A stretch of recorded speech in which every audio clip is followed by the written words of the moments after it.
আজ এসেছি উল্টো রথে। উল্টো রথ দেখতে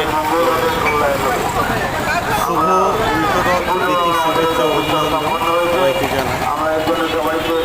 আসছে বছর আবার হবে। আজকের দিনের জন্য শুভ উল্টো রথের প্রীতি শুভেচ্ছা ও অভিনন্দন। আপনারা জগন্নাথ মহাপ্রভু দর্শন করুন। ভিডিওটা কেমন লাগছে কিংবা আরও ভালো ভালো ভিডিও পেতে গেলে আমার চ্যানেলটাকে সাবস্ক্রাইব করে দেবেন। চেষ্টা করবো ভালো ভালো ভিডিও আনার জন্য আপনাদের কাছে। শুভ রথযাত্রার প্রীতি শুভেচ্ছা অভিনন্দন।